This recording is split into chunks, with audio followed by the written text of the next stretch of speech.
Okay everybody, hi, I'm going to be making a really simple pasta sauce that I am going to be feeding 4 people with, but I'll try and break down the portion sizes, so depending on how many people you're cooking for, you can either make some and keep it for yourself because it's even better the second night, or eat it all in one night. It's up to you, but I'll try and keep you right on portion sizes and numbers of ingredients you might need. I'm going to be making a pasta sauce with bacon. If you're veggie, you can just leave out the bacon because it's lovely either way. I'll show you a quick shot of the ingredients. So here's what we're going to be using today. Just a really simple pack of bacon, an onion, a couple of cloves of garlic, some tinned tomatoes, and I like to put beans in it. You don't have to put beans in it if you don't like beans, but again, it just kind of gives it another little something. We're going to be seasoning it with salt and pepper, but also oregano, or as you say, oregano. Yeah, lots of really cheap ingredients that are easy to get your hands on. So let's start cooking. So the first thing to do is get all of your vegetables chopped. So I've chopped up some garlic. I'll give you a closer look at that. So you want to chop up the garlic really fine. Oh, there it is. And then obviously take the skin off. Once you've chopped up the garlic, chuck it all in the frying pan and get it simmering in some oil. Doesn't matter what type of, I use olive oil. You could use butter, or if you're vegan, you want to use vegetable oil of any type, that's absolutely fine. Okay, so I'll put you back over here and we'll get these vegetables chopped up. Amazing. So I'm chopping up the garlic. I'm going to put it into a frying pan. Doesn't matter if you've got a wok or a normal frying pan of any type.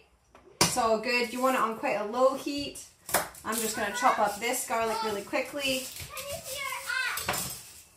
And get it in the pan. So again,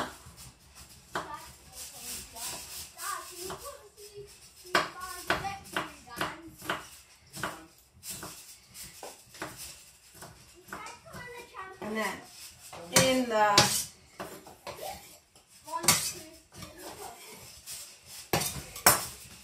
in the pan, let's get this on. Get the heat up, and we're going to get that cooking. As I say, I'm going to put a drizzle of oil in that just to cook it off. Okay? And I'm going to chop up the onion and do the same thing. Put the onion in the pan with the garlic. Okay, so you can see I've chopped up the onion and the garlic, and I'm going to turn up the heat on the stove. You can see it there in the pan. And I've just put a drizzle of oil into the pan to let it all cook. I've turned up the heat and I'm going to let that sizzle away until the garlic's kind of light brown. And in the meantime, while that's happening, I'm going to cut up the bacon, if you're using bacon. I'm going to cut up the bacon and put it in the pan as well, so that the bacon takes on all the lovely flavors of the onion and the garlic. So I'm just going to do that just now. So you can see, you can probably hear now, the pan is sizzling. The ingredients are cooking really nicely, mixing all the flavors together. It smells amazing if you like bacon, which I do. And it doesn't really matter, actually. I thought it was worth saying in terms of ingredients. It doesn't really matter if you buy like fancy tomatoes or passata or just plain old Asda chopped tomatoes, which are super cheap. So this whole meal costs like, I mean, I'm feeding 4 people for I think like a $5. So it's a really cheap one to make, which is great. And another life hack, if you like, which I got from my sister-in-law, she always cuts up her bacon with scissors rather than a knife and a chopping board, because it means you don't have to wash a chopping board. You just cut up the scissors, you use the scissors, cut up the meat, and then wash your hands at the end of it, and it's less washing up to do. So that's quite good as well. So we're going to get all this bacon into the pan, mix it all around, fry it off. And then we're going to start making, this is the base of your sauce. This is where all the flavor comes from for your sauce. And again, I'm using smoked bacon, but you don't like smoked bacon, you could just use normal bacon if that's what you like.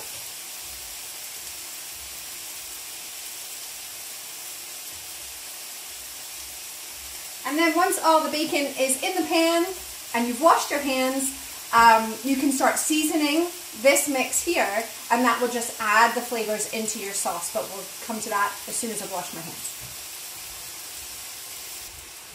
And it's worth, so wash my hands. It's worth bearing in mind this is where we're going to add our seasoning to the meat and the vegetables that are simmering in the pan. So I'm using oregano, and I'm just throwing it on there because I really like the flavor of this stuff. Also salt and pepper. Salt is, how much salt you put in a dish is totally up to you, and how much you like. Being American, as I'm sure you can tell, I really like salt. So I always put on probably more than the average Brit. And then black pepper, my family really likes black pepper, so again I'm quite generous with that. Salting and flavoring is personal, it's up to you, so I'm not going to say amounts or how much. Just don't put too much salt in, I suppose.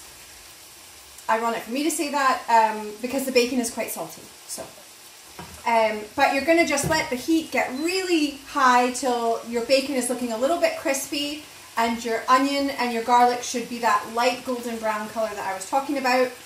And then once you've got that sort of crispy bacon look and that golden brown vegetable look, that's when you're going to add the tomatoes. Okay, so let's keep sizzling. Okay, so it's been a wee minute. I had you on pause, but now that you're back, you can see the onions have gone all soft and they're a sort of light golden color, and the bacon is all fully cooked. So that's where we're ready for the next step. We've got some chopped tomatoes. You could get plum tomatoes. You could, again, as I say, have passata. Whatever is your easy way to cook. I like these because they're super cheap, but they taste the same as any other tomato. So chuck these in. I'm using 2 cans again because I'm feeding 4 people. If you want to, you can, hold on a second. Kids in the room, kids in the room. I'm making a video. Can you get your own water? Right here. Sorry about that. So, what was I saying? Oh yeah, the good thing about using chopped tomatoes is there's nothing in them. So if you've got an issue with salt that you're trying to avoid, or you don't like certain flavors, these are just plain tomatoes. So it's the best way to go in terms of making it what you want it to be. So chuck your tomatoes in. It should be sizzling because your pan should be really hot by now, and you're just going to get it all mixed in. And what you need to do now is keep that high heat until everything is simmering and cooking really nicely. It'll probably start to spit a little bit, and that's when you'll need to turn the heat down. But basically what you want to do is cook the tomatoes until it turns to something that looks a little bit more like ketchup in the pan and is really like soft and more sauce-like. So we're going to cook it on a high heat until it starts simmering, and then you're going to turn it down to a middle heat. All in all, you're probably going to want to cook it like this. I wish I wasn't wearing my white t-shirt. But you're probably going to want to cook it like this. It takes about 15 minutes of really simmering and letting that bacon flavor ooze into the tomato sauce. Also, at this stage, because the bacon's all cooked, you're safe to sort of taste test and add flavors as you go. So I like to, at this stage, I know I didn't mention it at the start, I like to add a little bit of white wine vinegar because the tomatoes can be very sweet. And adding just a little bit of this brings more of an acidity into the dish and just gives it another tangy flavor. So if you don't have white wine vinegar, but you do have white wine, you can also add that, but I don't like to waste it. So I use the white wine vinegar. So I'm going to put in probably about a tablespoon of that. So again, if you're doing a smaller portion, you can put less of that in. Okay, but we're just going to let that bubble away. It smells amazing. And we're just going to let that get a close up here. We're going to let that bubble away until we don't see big chunky tomatoes anymore, and we just have a nice smooth bacony sauce that smells amazing. Okay, it was worth mentioning as well, so you can see this is simmering away now. The pan is really smoking. I put a lid on it to try and save my t-shirt. But now, while your sauce is cooking down, simmering down, now's the time to heat up some water for your pasta, because obviously this is a pasta dish. So I'm having spaghetti, or let's see what's in the drawer. Today it's linguine, okay? But any old pasta would do, whatever you like. Fusilli or, I don't know, radiatori, or I'm just making them up now. Again, I'm cooking the whole packet because I've got 4 hungry people to feed, but cook as much pasta as you like. This sauce is going to do a couple of meals one way or the other. So put your pasta on now. I usually put in cold water and then let it heat up. If you want the water to boil faster, put some salt in. Why does she like salt so much? But if you've got loads of time, just put your water in your pasta and bring it up to a boil, okay? So you've got your sauce is simmering, your pasta is heating up in the water. Another little tip to stop the pasta from sticking to itself, put a little bit of oil, just about like a tablespoon or 2, into the water and then stir that around, and it'll help the pasta to keep more of a slippery texture, and it'll stop it from all sticking up to itself. You still need to stir it every now and then while it's cooking in the hot water to stop you from getting just a big clump of pasta at the end, but the oil in the water really helps. So I'm just stirring this intermittently as well, just to keep it mixing around, making sure it's cooking really evenly. And we're probably, the pasta takes about 10 minutes to cook, so we're probably 10 minutes away from eating this dish, which if you're cooking it, you'll know, smells amazing.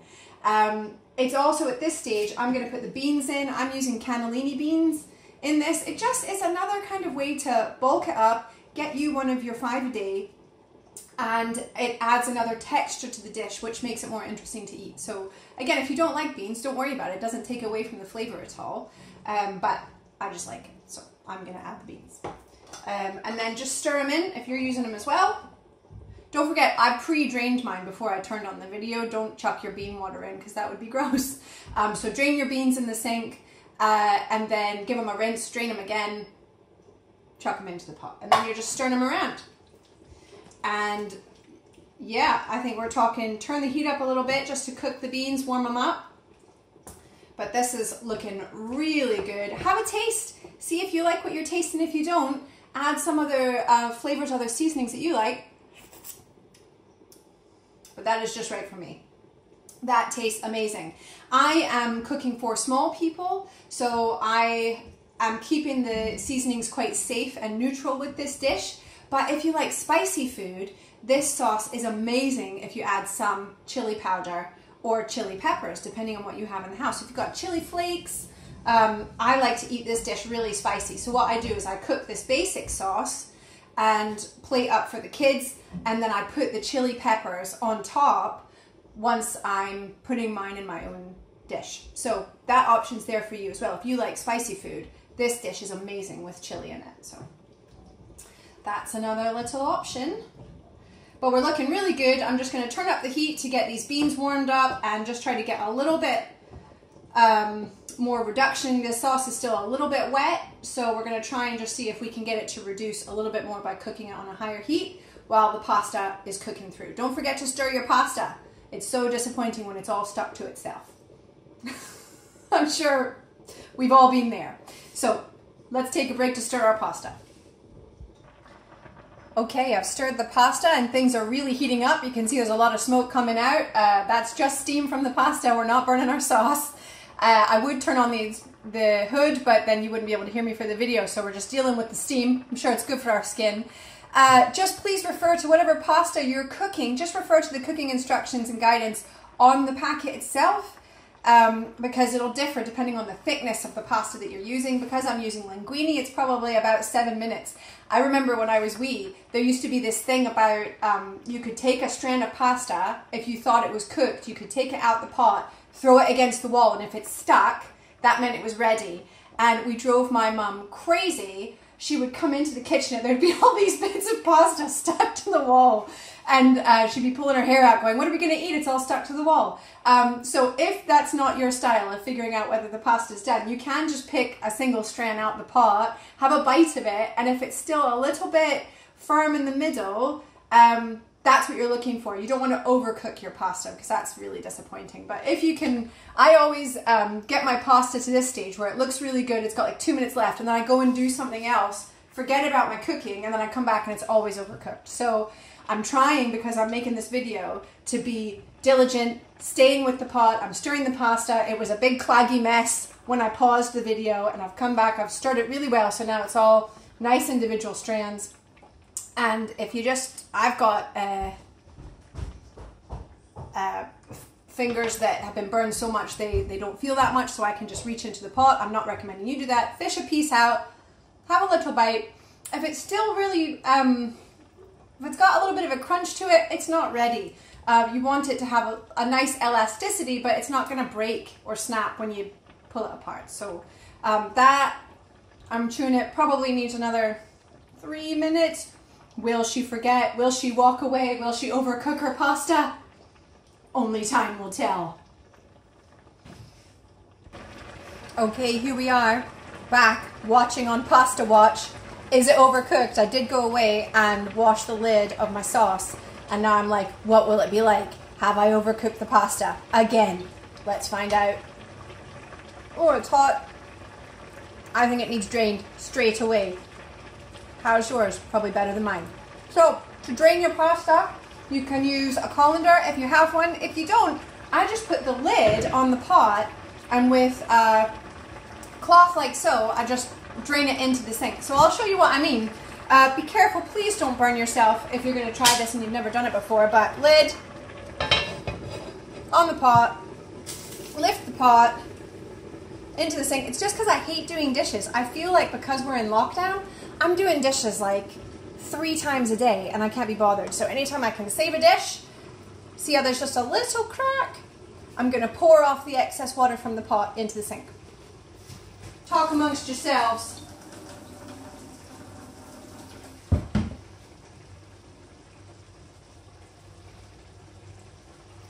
Okay, so I have poured off the excess water and the sauce is looking amazing. It's smelling amazing.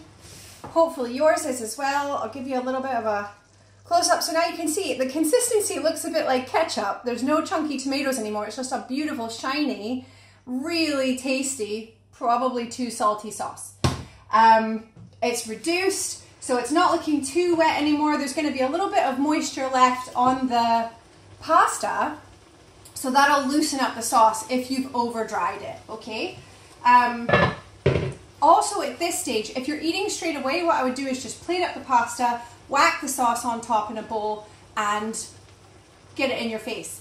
But if you're waiting to eat in a little while, then put a little bit more oil on your pasta, and again, that'll stop it from turning into one big messy hairdo of pasta, and you'll be able to have those tasty individual strands. So I'm serving up straight away, so I'm not going to use any extra oil, but that's just another little hack. If it's sitting on your stove because you're not quite ready to eat, just oil your pasta right now and it'll be easy to reheat later. So I'm going to portion up. Okay, so we're at the portioning up stage. I've got my pasta in my bowl and I'm just going to whack some of the sauce on top like so. I've got some hungry people keen to eat. And that is your finished product. So there we go.